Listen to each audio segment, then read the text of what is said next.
नमस्कार दोस्तों, हम लोग भारतीय दर्शन में हैं और चारवाक दर्शन से संबंधित विवेचना चल रही है।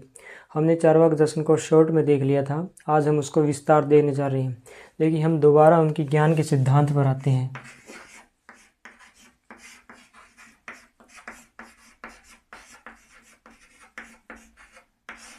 ज्ञान का सिद्धांत कह लीजिए, ज्ञान मीमांसा।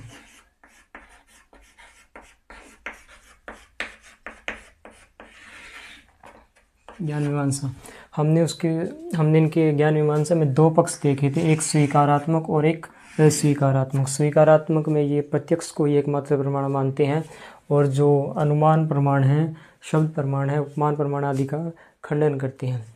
आज हम इन्हीं को विस्तार देने जा रहे हैं। ये प्रत्यक्ष को एकमात्र प्रमाण मानते हैं और जो अनुमान प्रमाण,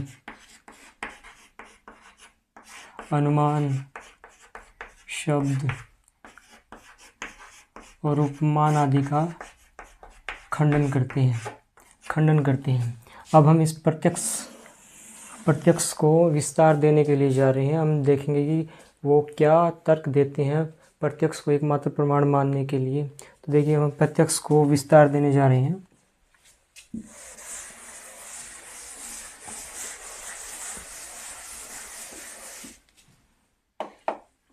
प्रत्यक्ष, ये प्रत्यक्ष को एकमात्र प्रमाण मानते हैं। सबसे पहले हम इसका मतलब जान लेते हैं कि प्रत्यक्ष है क्या। देखिए, प्रत्यक्ष के दो मतलब निकलते हैं, एक तो संकीर्ण और एक व्यापक। संकीर्ण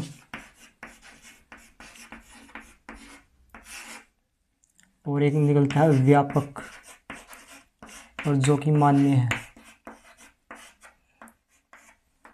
देखिए, संकीर्ण में क्या निकलता है, इसका जो संकीर्ण क्या निकलता है कि जो प्रत्यक्ष है वो दो शब्दों के योग से बना है, प्रति प्लस अक्ष। प्रति प्लस अक्ष यानी कि आंखों से प्राप्त ज्ञान प्रत्यक्ष ज्ञान है।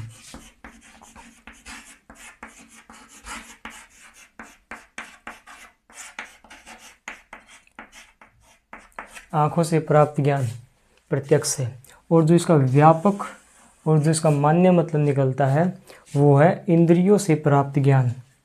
जो इसका व्यापक मतलब है, व्यापक और जो इसका मान्य मतलब है वो कि इंद्रियों से प्राप्त ज्ञान, इंद्रियों से प्राप्त ज्ञान। जो हमें इंद्रियों के द्वारा ज्ञान प्राप्त होता है वो प्रत्यक्ष ज्ञान है। इन्होंने 5 इंद्रियों को माना है, इसलिए 5 ही प्रकार के प्रत्यक्ष चारवाक दर्शन ने स्वीकार किए हैं। वो इंद्रिय हैं आँख, नाक, कान, जिह्वा और त्वचा। तो 5 प्रकार की इंद्रियां है और 5 ही प्रकार के प्रत्यक्ष माने हैं। तो जो हमें आँखों से ज्ञान प्राप्त होता है वो होता है चाक्षुक प्रत्यक्ष। और जो नाक से होता है वो गृहणज। हमें किसी की सुगंध जो मिलती है वो हमें हमारी नाक से मिलती है। ये चाक्षुक प्रत्यक्ष आँखों से, गृहणज प्रत्यक्ष नाक से, और कान से श्रवण प्रत्यक्ष। और जो जीवा से प्राप्त होता है वो होता है रासन प्रत्यक्ष। हमें किसी चीज़ का स्वाद मिलता है, जैसे हमने चीनी खाई तो मीठेपन का एहसास होना, तो जीवा से रासन प्रत्यक्ष और त्वचा से त्वाचिक प्रत्यक्ष। तो जो चारवाक दर्शन में 5 इंद्रियों को माना है, आँख, नाक, कान, जीवा और त्वचा। और जब 5 इंद्रियां है तो 5 ही प्रकार के इन्होंने प्रत्यक्ष को माना है, चाक्षुक प्रत्यक्ष, गृहणज प्रत्यक्ष, श्रवण प्रत्यक्ष, रासन प्रत्यक्ष और त्वाचिक प्रत्यक्ष। तो ये थे प्रत्यक्ष की परिभाषा। अब हम देखते हैं कि प्रत्यक्ष में आवश्यकता किन चीज़ों की होती है।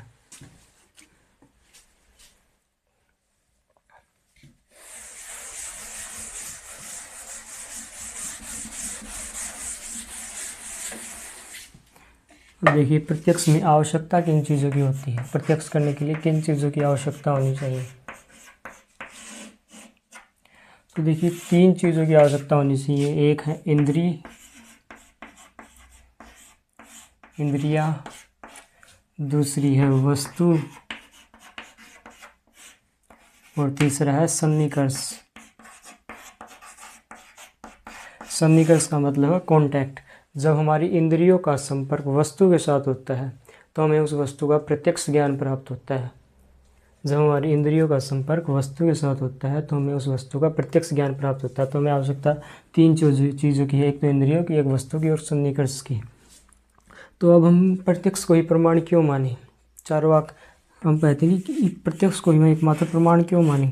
तो चारवाक कहते हैं कि जो प्रत्यक्ष है उससे हमें प्रमाणिक ज्ञान मिलता है। हमें प्रमाणिक ज्ञान मिलता है प्रत्यक्ष से। प्रत्यक्ष में प्रमाणिक ज्ञान मिलता है, विश्वसनीय ज्ञान मिलता है प्रत्यक्ष में। प्रत्यक्ष में विश्वसनीय ज्ञान मिलता है, किसी और की आवश्यकता नहीं होती, क्योंकि हमें साफ दिखाई दे रहा है, प्रत्यक्ष हो रहा है, तो उसमें किसी की आवश्यकता नहीं होती। प्रमाणिक ज्ञान मिलता है, भ्रांति रहित ज्ञान मिलता है। भ्रांति रहित ज्ञान मिलता है प्रत्यक्ष से हमें। विश्वसनीय ज्ञान मिलता है, किसी और की ज़रूरत नहीं होती।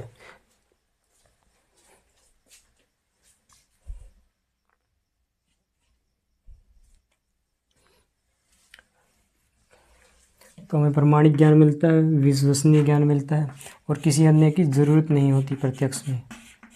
किसी अन्य की ज़रूरत नहीं।